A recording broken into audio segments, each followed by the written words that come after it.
Di sebuah desa yang tenang, hidup seorang pria yang dikenal sebagai Ustadz.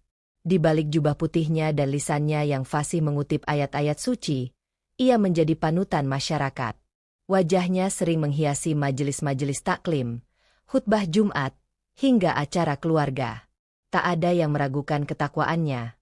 Tak ada yang berani menyangsikan ucapannya. Namun, di balik senyumnya yang meneduhkan dan kata-katanya yang merdu, tersembunyi sesuatu yang gelap. Si Ustadz memiliki sisi lain yang tak diketahui orang.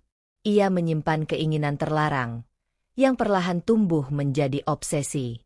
Di antara para santriwati yang sering datang mengaji ke rumahnya, ada seorang gadis cantik nan menawan. Usianya baru menginjak 17 tahun. Lugu, taat, dan penuh semangat menuntut ilmu agama.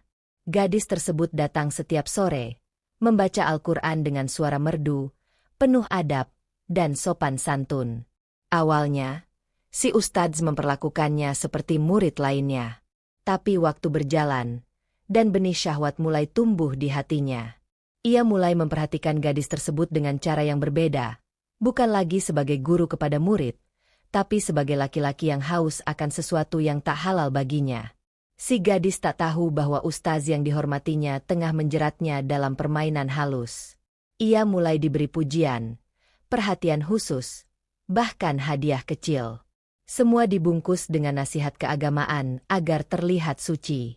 Hingga suatu hari, di saat hujan deras dan rumah ustaz sepi karena keluarga pergi, ia memanggil gadis tersebut lebih awal untuk belajar tambahan. Disinilah kesuciannya dirampas, di bawah atap rumah yang biasa menggaungkan ayat-ayat Tuhan. Gadis malang ini pulang dengan tubuh gemetar dan air mata yang tak terbendung. Tapi rasa takut, malu, dan hormat membuatnya bungkam. Hari demi hari berlalu, hingga si gadis menyadari sesuatu berubah dalam tubuhnya. Ia hamil, sendiri, bingung, hancur, dan tak tahu harus mengadu kepada siapa.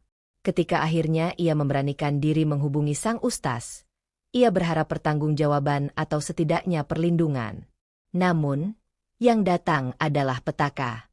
Si ustaz kaget dan ketakutan. Kejatuhannya bisa menghancurkan reputasinya. Ia tak siap kehilangan semua yang telah dibangun. Ia tak ingin rahasianya terbongkar. Dalam benaknya yang telah dipenuhi dosa, lahirlah rencana hitam, menghapus gadis tersebut dari dunia dan dari hidupnya. Di suatu kesempatan, maka dipanggilnya gadis tersebut ke suatu tempat, dengan janji akan menikahinya secara siri dan menyelesaikan masalah. Tapi gadis itu tak pernah kembali lagi ke rumahnya semenjak pertemuan itu. Jasadnya ditemukan beberapa hari kemudian di pinggir sungai, dengan luka yang menunjukkan bekas kekerasan. Desa gempar. Tapi tak ada yang menduga ustaz panutan mereka ada di balik tragedi itu. Ia tampil di pemakaman gadis itu, memimpin doa dengan linangan air mata palsu. Namun, selang beberapa waktu, kebenaran tak bisa selamanya dikubur. Kecurigaan mulai tumbuh. Beberapa saksi mulai bicara.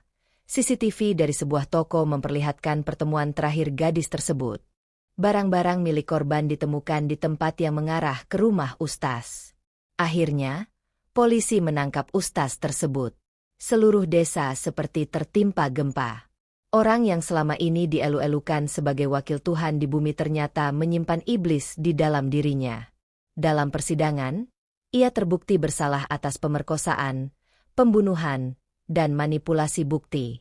Air mata keluarga gadis itu tak pernah kering. Ibunya jatuh sakit. Ayahnya berhenti bekerja. Nama gadis itu hanya tinggal kenangan pahit yang membekas di hati semua yang mencintainya. Renungan untuk kita semua. Kisah ini menyisakan luka yang dalam. Ia mengajarkan betapa berbahayanya memuja manusia tanpa batas.